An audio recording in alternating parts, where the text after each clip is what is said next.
Están listos, hermanos, a la velocidad del amor de Dios, ¿verdad? Vamos a hablar de este tema que hemos puesto: somos de los que creen y tienen esperanza.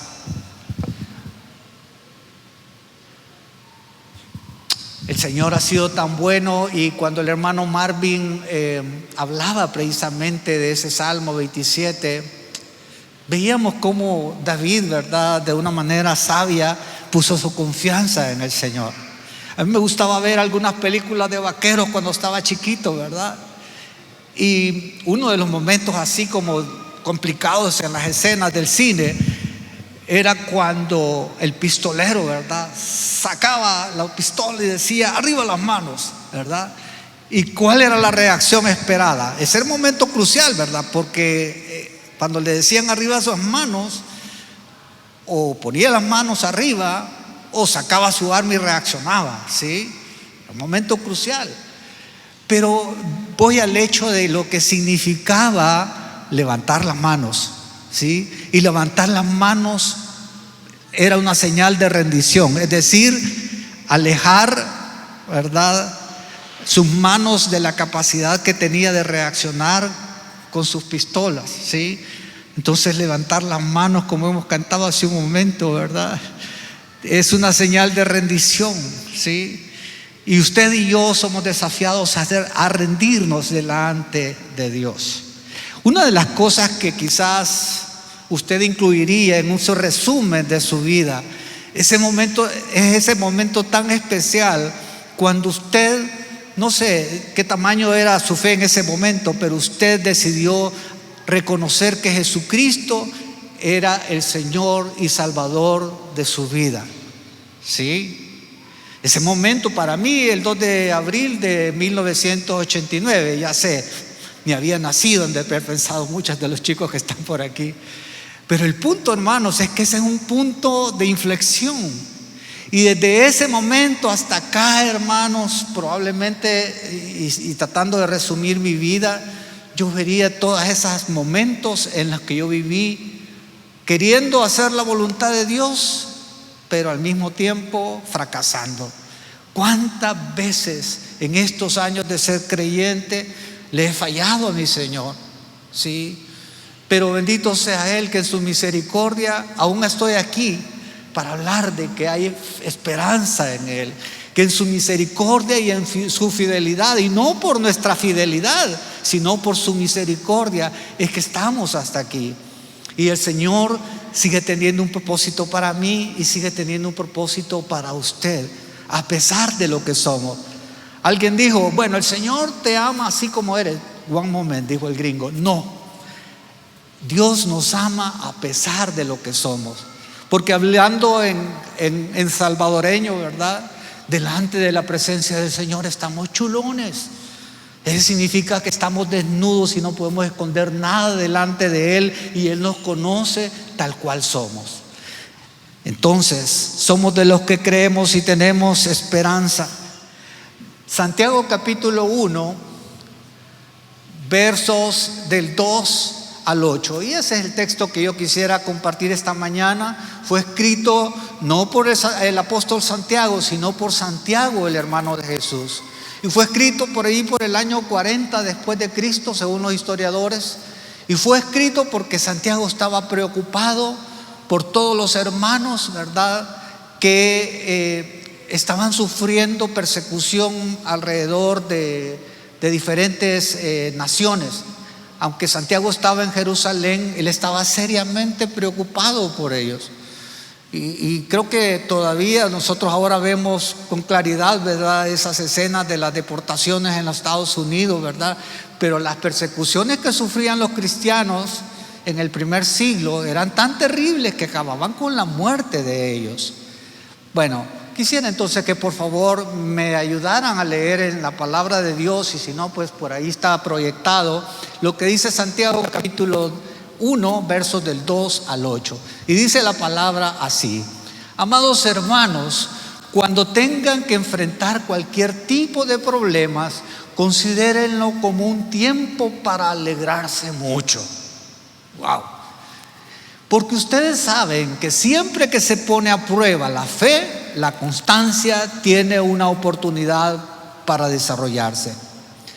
Así que dejen que crezca, pues una vez que su constancia se haya desarrollado plenamente, serán perfectos y completos y no le faltará nada. Y el 5 dice: si necesitan sabiduría, pídansela a Dios. Pero dice: a nuestro generoso Dios, dice esta versión, y Él se la dará, no lo reprenderá por pedirla. Cuando se la pidan, asegúrense de que su fe sea solamente en Dios. Y no duden, porque una persona que duda tiene la lealtad dividida y es tan inestable como una ola del mar que el viento arrastra y empuja de un lado a otros.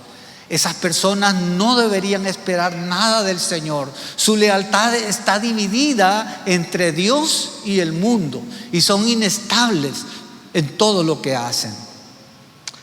Ay, hermanos, mire qué emocionante es esta palabra, y gracias por quien pudo traer mis notas, porque yo quiero enfatizar algunos aspectos de esta porción que hemos leído. Mire, esto de entender la palabra de Dios es un desafío. Porque el primer versículo, en el versículo 2 que hemos leído, ¿qué dice? Que nos alegremos cuando estamos teniendo una gran preocupación. Y no dice, y en esta versión dice: alégrense mucho. Hermanos, usted se puede alegrar si se acaba de machucar el dedo con el martillo. Ay, qué felicidad, me acabo de machucar. No, ¿verdad? Ay, qué felicidad, me diagnosticaron 6 meses de vida. ¡Y qué felicidad! Que me van a complicar ahora para pagar las facturas porque perdí el trabajo. Eso no puede, eso es incoherente con la naturaleza humana, ¿sí? Estar gozoso en medio de las aflicciones, ¿verdad que eso es difícil? Entonces, hermanos, más adelantito vamos a hablar cómo es que usted puede, a pesar de las circunstancias, tener alegría, tener fe y tener esperanza. Ahora, otra porción que me llama la atención, hermanos, es cuando dice, ¿verdad?, que la prueba de la fe es la constancia. Hermanos, buscando el significado de esa palabra, hermanos, es un tema complicado, ¿verdad? Porque al final, ¿qué es lo que tiene que producir la fe? ¿Sí? Porque en primer lugar dice de que todos vamos a tener problemas.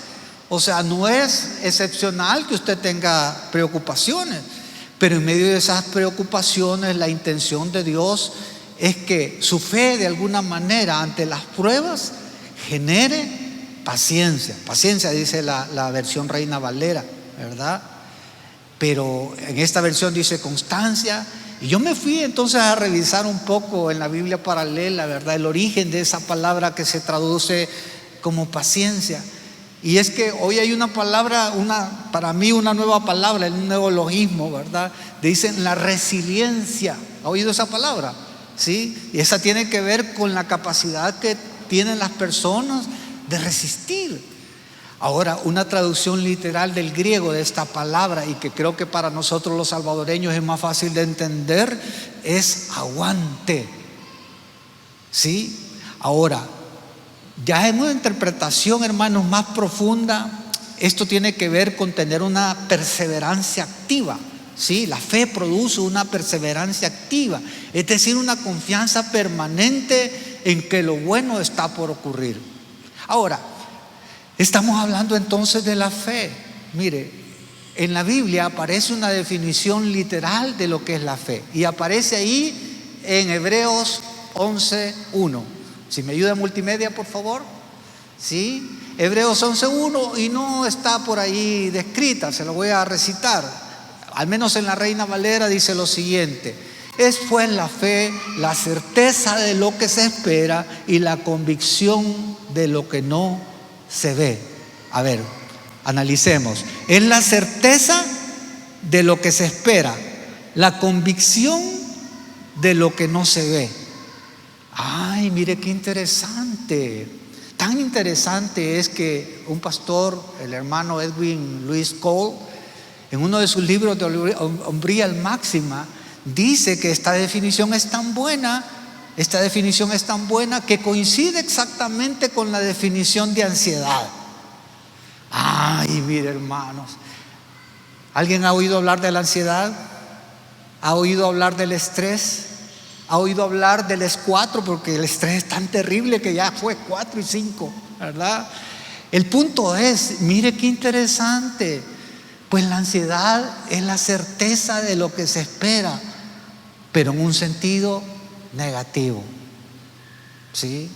La convicción de lo que no se ve, pero en un sentido negativo. Escuche usted la noticia, van a hacer un recorte de personal en la empresa. ¿Y qué es lo que usted activa? ¿Sí? ¿Su fe o su ansiedad?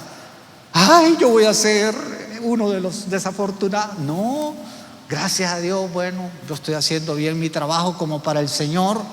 Y entonces pueden caer 1000 y 10,000, ¿verdad? Aunque saque de contexto el Salmo 91, pero a mí no llegará. Y yo voy a ser de los pocos afortunados que hasta me van a aumentar el salario. Sí.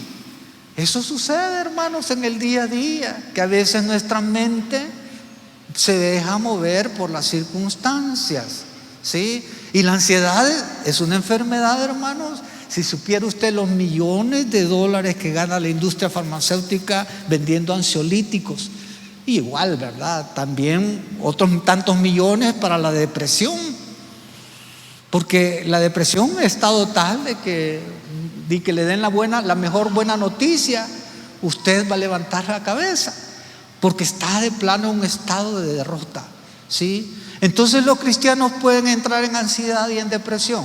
Sí, son emociones.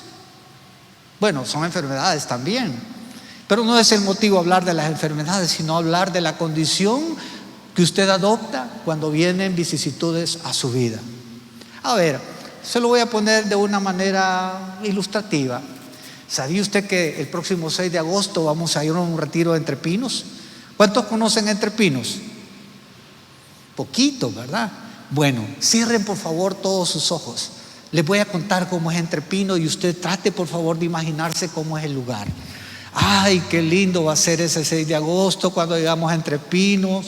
Vamos a estar en un contacto con un bosque, con una naturaleza muy salvadoreña, el ambiente fresco. Pudimos oír el graznar de son unos pavos reales. Wow, y algunos están en el suelo y están desplegando ese plumaje de múltiples colores. Wow, qué hermoso. Bien, voy a animarme a caminar y vamos a llegar a ese río donde junto con mis hermanos vamos a poder al menos meter nuestros pies en el agua fresca. Wow, qué maravilloso lugar. Yo no conocía Entre Pinos, pero ahora lo conozco. Ya regresen. Les muestro cómo la mente es capaz de imaginarnos cosas lindas. Y acaban de estar allá en Chalatenango, en La Palma, pero ahora ya regresamos en El Salvador. O sea, Romanos capítulo 12, verso 2 dice que tenemos que renovar nuestra mente. Porque alguien dijo que cada uno de nosotros somos el producto de nuestros pensamientos dominantes. ¿Sí? ¿Y qué quiere decir con eso? Yo les hago la pregunta muchas veces cuando doy consejería, ¿verdad? Cuando doy consejería bíblica, y les pregunto, ¿con quién es la persona con la que usted más platica? Y si yo le pregunto a mi hermana Flor, ¿verdad? ¿Con quién es la persona con la que más platica? ¿Qué me diría? Ella sabe la respuesta correcta. Porque la mayoría me dicen, no, yo platico mucho con mi mamá, yo platico mucho con mi esposo, con mi esposa, con mis hijos, etcétera. Pero no, la persona con la que más platicamos es con nosotros mismos. ¿Ya se dio cuenta? Sí, usted mismo se está hablando ahorita, ¿verdad? Y está tomando conclusiones, ¿sí? Pero todo eso que usted se dice, yo quisiera decirle, ¿qué tan alineado está con la voluntad de Dios? ¿Sí? ¿Qué se dice usted? ¿Se dice cosas bonitas o se dice cosas complejas? ¿Cómo es expresada la fe en su mente? ¿Usted está confiado en que Dios le ama? ¿Está seguro de que las promesas de Dios pueden ser una realidad en su vida? Mire, hermano, todo comenzó cuando usted y yo confesamos a Jesucristo como nuestro Señor y Salvador personal. ¿Por qué? Porque dice que con los labios, ¿verdad? Con la mente se cree, con el corazón se cree para justicia, pero con la boca se confiesa para salvación. Sí, en su corazón usted vio que el Señor le ofrecía de manera gratuita la salvación para usted tener una clase de vida diferente, una clase de vida nueva, ¿sí? Entonces, mucho de lo que usted se está diciendo ahora debería tener ese toque transformador que vino a su vida cuando usted aceptó a Cristo como su Señor y Salvador, porque ahora usted es templo y morada del Espíritu Santo. Y el Espíritu Santo es el que quiere guiar su vida para que usted de alguna manera se mueva en fe, para comprender esa clase de vida abundante que Dios quiere darle. Caminar en fe no es fácil, hermanos. Y me estoy predicando a mí mismo, ¿verdad? Porque nosotros, hermanos, debemos estar confiados de nuestra nueva identidad. Todos somos creación de Dios, pero hijos únicamente los que hemos reconocido a Jesucristo como nuestro Señor y Salvador personal. Entonces, solamente por medio de esa fe podemos creer las promesas de Dios y animarnos, como decía, a tener vidas abundantes.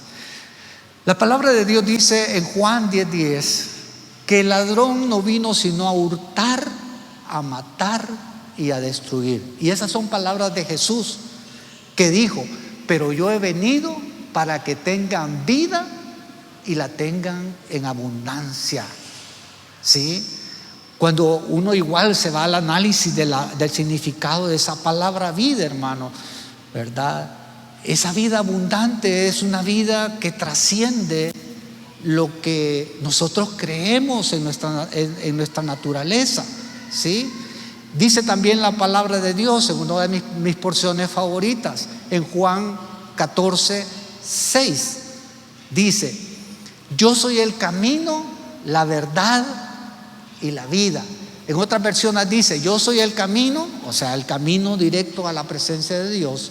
Soy la verdad. En otras versiones dice: soy la realidad y soy la vida. Pero la palabra vida, el origen en el griego de la palabra que se traduce como vida, no es cualquier vida, sino que vuelve a ser esa vida abundante, ¿sí?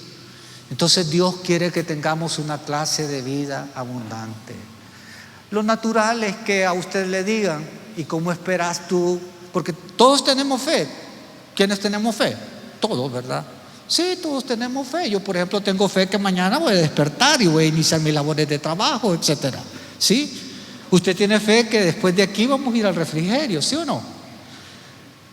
Usted tiene fe de un montón de cosas. Pero a veces le dicen: mira, ¿y cómo es que tú esperas sacarte la lotería si no compras boletos?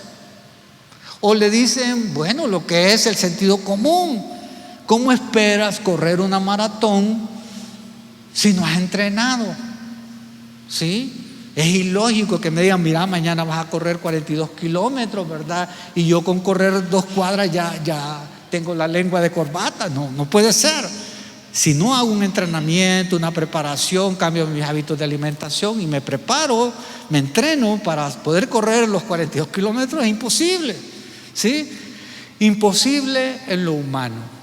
Esta frase que escuché por ahí, ¿verdad? Se la asociaron a un mono y dice: mira, tú nunca te sueltes de una rama si no te has agarrado de la otra. Y yo, hermanos, creo que el mono no se lo puedo adjudicar esa frase, porque el mono es bien buxo, ¿sí? Si usted ve un monito, ese monito tiene fe, porque yo veo que casi que se avientan sin haberse agarrado, pero ellos tienen la seguridad de que van a alcanzar a agarrar la rama. Sí, son tan hábiles que uno, cuando se pone a observarlos, realmente dice: bueno, estos animalitos tienen fe. O nos salen con unos cuentos, porque igual los cristianos a veces hemos sido retroalimentados con ejemplos para motivarnos a la fe. Yo no sé cuántos de acá han oído esa historia, ¿verdad? Donde había un hombre con mucha fe, ¿verdad? Que de repente recibió por la radio una noticia deben evacuar porque va a haber un huracán, una tormenta tan terrible que va a inundar el lugar. Entonces dice la historia que suelen contar algunos, ¿verdad?, que llegaron ahí unos socorristas a decirle: Señor, por favor, abandone su casa, ¿verdad? Y lo que él dijo: no, yo tengo fe, yo sé que el Señor me va a salvar. Al rato, ¿verdad?, llegaron unas lanchas porque el agua ya estaba inundando el lugar. Entonces llegaron en lancha y le dijeron: Señor, ¿sabe qué? Aquí venimos a rescatarlo, ¿verdad? Y él dijo: no, porque yo sé y tengo fe que el Señor me va a salvar. Bueno, después dicen que hasta llegó un helicóptero, vean las últimas, cuando él estaba con el agua hasta el cuello, ¿verdad? Y le digo: Señor, súbase, ¿verdad? Lo vamos a rescatar. No, dice, porque yo tengo fe de que el Señor me va a salvar y me va a rescatar. Al final se muere, pero llega a la presencia del Señor, ¿sí? Y al llegar a la presencia del Señor le dice: Señor, ¿qué pasó? Yo creí que me ibas a salvar, ¿por qué no me salvaste? Y dicen, ¿verdad?, esa historia, que el Señor le dijo: mira, te avisé por la radio, te mandé barco, te mandé rescatistas en helicóptero y no quisiste, por eso te moriste, pero yo te mandé la ayuda. Ay, hermanos, es complicado a veces entender ese tipo de fe, porque es una fe, hermanos, que desafía lo natural, la lógica. Y usted tiene razón de tener esa clase de fe, pero ¿qué tal usted en los zapatos o en las sandalias de Pedro? Dice la palabra de Dios, y se acuerda de que Pedro fue desafiado a caminar sobre el agua, ¿verdad? ¿Sí? ¿Qué tal si a usted el Señor le dijera: hey, Jenny, por favor, ven, camina sobre el agua? Ajá. ¿Cuántos de ustedes tienen la experiencia de haber caminado sobre el agua? En lo pachito yo me luzco, hermano, pero allá en lo hondo, ¿verdad? Porque ese era un lago, un lago profundo. Entonces, ¿qué pasa con Pedro? Bueno, usted conoce la historia, ¿verdad? El Señor se ha anticipado, ¿verdad? Se ha quedado orando y los discípulos están en medio de ese lago profundo, ¿verdad? Son las 3 de la mañana. Hay una tempestad, los vientos han levantado unas grandes olas, ¿verdad? Y de repente se les aparece Jesús. Y entonces inicialmente lo que pasa es que tienen miedo, porque hay cosas que hace el Señor que nos pueden dar temor, ¿verdad? Pero Pedro, ¿verdad?, y los discípulos estaban impactados por lo que estaban viendo, y de repente el mismo Pedro le dice: si eres tú, Señor, haz que yo pueda ir donde tú estás. Y él le dice: sí, venite. Ay, ¿verdad? Y ya me imagino Pedro, ¿verdad?, cómo empezó a chancletear, ¿verdad?, en medio del agua. Hermanos, caminar, imagínense que esto fuera el agua y que ¿verdad?, atreverse a dar ese primer paso. Pero Pedro no dio un paso, según lo que dice el texto, sí caminó, empezó a caminar, ¿sí? Pero ¿qué sucedió? Dice que Pedro iba caminando, pero de repente empezó a ver unas olas gigantescas que se levantaban, ¿sí? Hermano, entonces él, cuando vio las olas, definitivamente dijo: hey, Señor, me hundo. Perdió la fe y se empezó a hundir. Y el Señor estuvo atento, ¿verdad?, porque no dejó que se hundiera. Lo sacó y se lo llevó de nuevo a la barca. Y vaya, papito, y le dijo: ay, qué difícil es que ustedes tengan fe, ¿verdad? Pero el punto es, eso es lo que nos ocurre muchas veces a nosotros. Somos personas de fe, pero cuando vemos la realidad de nuestras circunstancias, porque es una realidad que andan agarrando allá a los hermanos en Estados Unidos si no tienen sus documentos en orden. Es una realidad de que de repente se toman decisiones en las empresas y van a despedir gente. Todo eso es una realidad. Y el jefe, para colmo de males, ¿verdad?, siempre le ha puesto un ojo encima a usted, ¿verdad? Porque como es creyente y él anda en sus movidas, entonces, bueno, el tema es que esas son las realidades que muchas veces nos hacen perder nuestra fe. Y eso no es extraño, hermanos. Si usted ve, mire, es lindo cuando nosotros analizamos la palabra de Dios, porque la palabra de Dios son como semillas de fe que generan en usted esa confianza en que las promesas que están en su palabra Son promesas de parte del Padre amoroso que tanto nos ama. ¿Sí? Me encanta cuando dice ahí que si tiene alguien falta de sabiduría, porque al menos también, hermano, a veces para tomar decisiones hay que tener fe. ¿Sí? Y muchas veces nuestra falta de fe se traduce en indecisión. ¿Sí? Entonces, me gusta cuando dice, porque el Señor es generoso y se lo va a dar a quien la pidan. ¿Sí? ¿Usted necesita sabiduría para tomar decisiones? Sí, pídeselo al Señor. Y yo no sé cómo es que actúa el Señor, pero el Señor manda sabiduría para que usted pueda tomar buenas decisiones. A mí no me ha pasado, hermano, pero muchos anhelan que el Señor les hablara con voz audible cuando están en medio de la indecisión. ¿Qué hago? Pueden ser decisiones buenas o malas. Bueno, ¿cuál de los dos trabajos acepto? Que me van a pagar tanto pero tiene estas debilidades, o este otro que tiene esta fortaleza pero también estas debilidades. ¿Cuál será el mejor? ¿Sí? Y yo no sé, pero como que el Señor va produciendo paz y le inclina hacia una de las dos decisiones. Entonces la fe también está relacionada con las decisiones que tomamos en el día a día. ¿Sí? Ahora, hermanos, la palabra de Dios es hermosa porque Dios quiere que tengamos vidas abundantes. No puedo evitar recordar en esta serie de Jesús en la vida real la última prédica y las prédicas anteriores, pero de la última prédica, ¿se acuerdan que el hermano Carlos estuvo hablando acerca de los hijos, los dos hermanos, el hermano del hijo pródigo y el hijo pródigo, la parábola del hijo pródigo? Y con un hermano platicábamos el domingo después de la prédica acerca de cómo podría ser la continuidad de esa historia. Bueno, le recuerdo que el hijo pródigo es aquel que le dijo: mira, papá, dame, aunque no te has muerto, ¿verdad? Por fe, dame todo lo que me corresponde de herencia. Y ya, y se lo fue y lo malgastó en Las Vegas o no sé dónde, ¿verdad? Pero lo gastó en vicio y lo que fuera. Y llegó a una condición tal, ¿verdad?, que dice que estaban delante de comer lo que le daban de comer a los cerdos. Él, como todo buen judío, enseñado a que los cerdos eran animales inmundos, ¿verdad?, había llegado a esa condición que diríamos nosotros, que tocó fondo, ¿sí? Y entonces dice él, anhelaba que le dieran la comida de los cerdos, las algarrobas, pero no le daban ni siquiera eso. Entonces, es normal, hermanos, que cuando hayan preocupaciones no nos pongamos a reír. Está en nuestra naturaleza humana que lloremos y que expresemos el dolor que sentimos. ¿Sí? Eso es normal. ¿Sí? Ahora, ya aquí también, yo no dudo de lo que ella quería decir, porque también ella es una mujer de fe.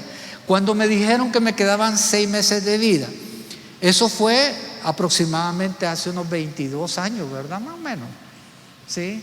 22 años me dijeron, le quedan 6 meses de vida. Pero míreme. ¿Sí? Es que Dios es fiel, hermanos. Dios es misericordioso. ¿Sí? Y los pensamientos que Él tiene acerca de nosotros son pensamientos de bien y no del mal. Creo que sobreviví solamente para darle este mensaje, hermanos. Y decirle, hermanos, sin fe es imposible agradar a Dios. Quítele los velos que le ha puesto a su fe y piensen que nuestro Dios es un Dios todopoderoso. ¿Habrá algo imposible para nuestro Dios? ¿Verdad que no? Apláudele a Él entonces. Esos aplausos son un reconocimiento al que es todopoderoso y que es el Padre suyo y mío, porque usted y yo somos hijos del Dios todopoderoso.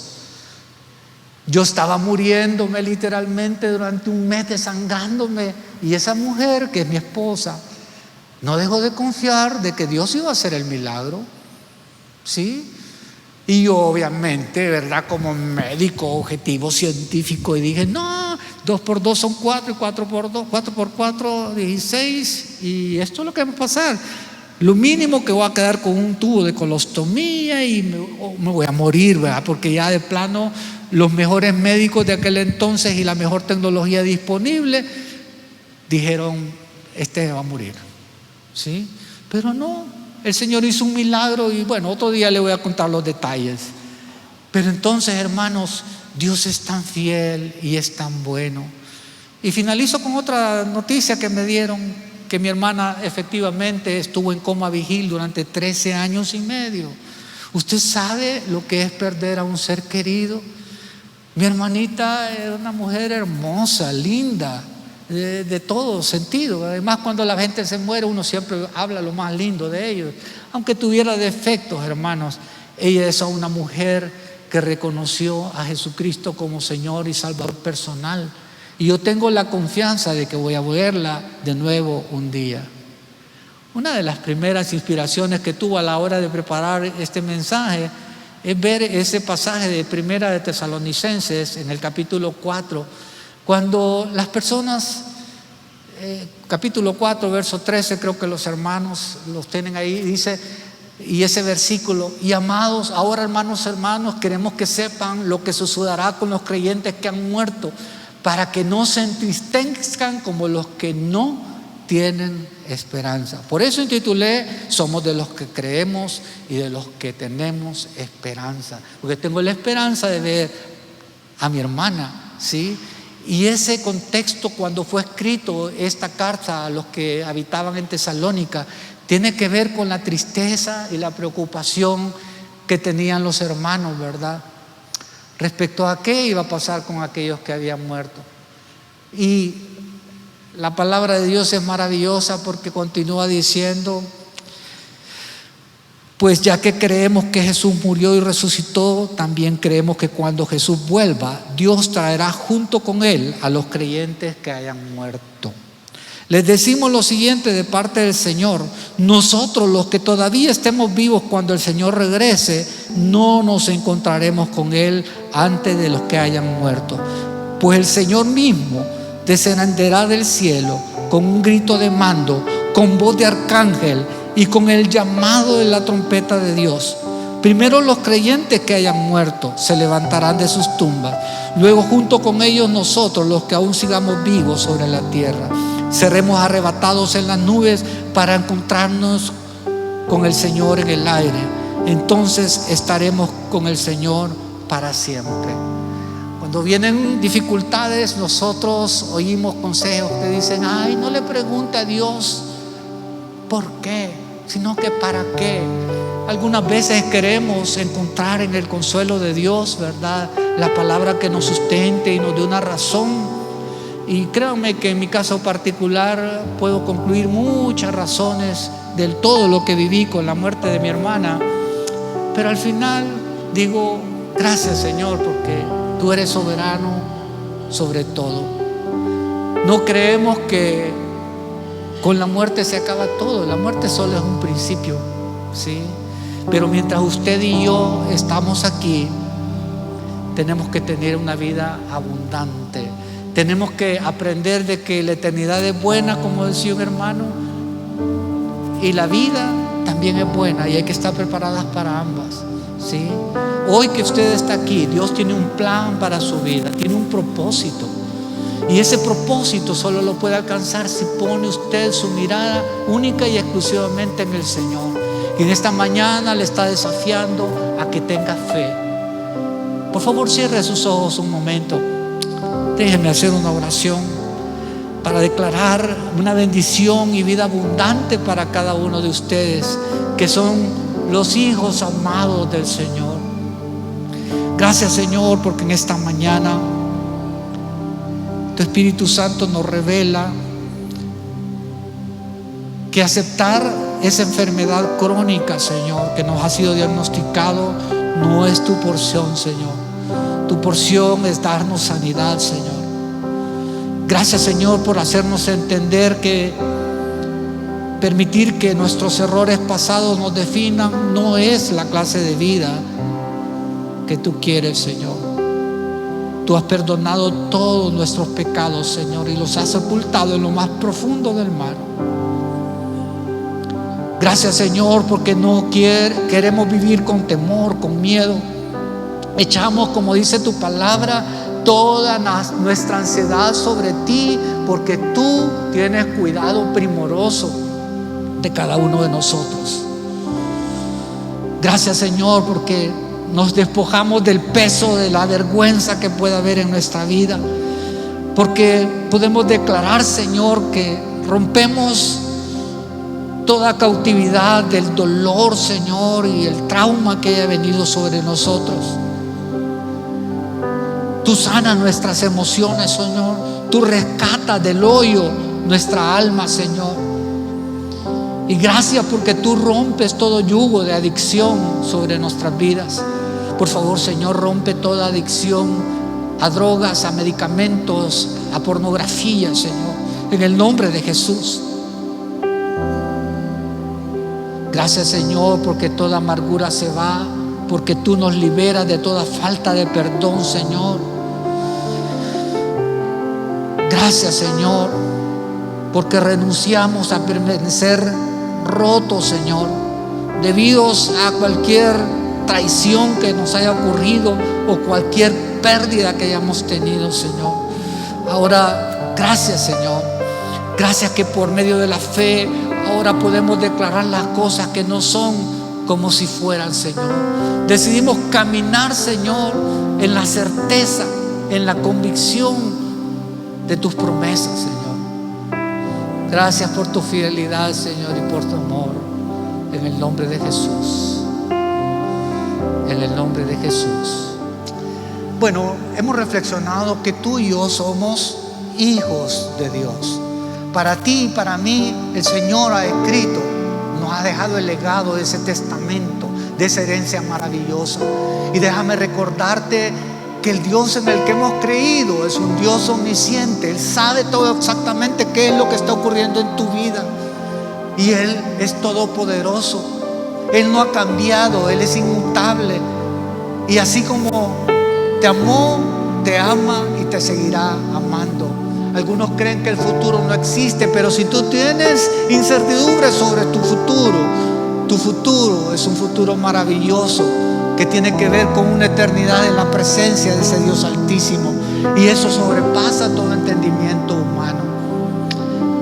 Y finalmente, como una aplicación importante en tu vida, es recordarte que aun cuando te encuentres en medio de circunstancias difíciles, donde tú dices hay incertidumbre en mi vida, hay preocupación, te invito a creer en el Señor, a no desmayar, a reconocer que por medio de la fe somos de los que creen y tenemos esperanza en ese Dios todopoderoso.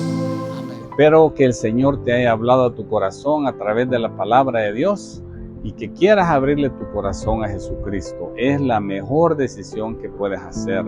La Biblia dice que el que tiene al Hijo de Dios tiene la vida. El que no tiene al Hijo de Dios no tiene la vida. Y ahora tú puedes hacerlo a través de una sencilla oración.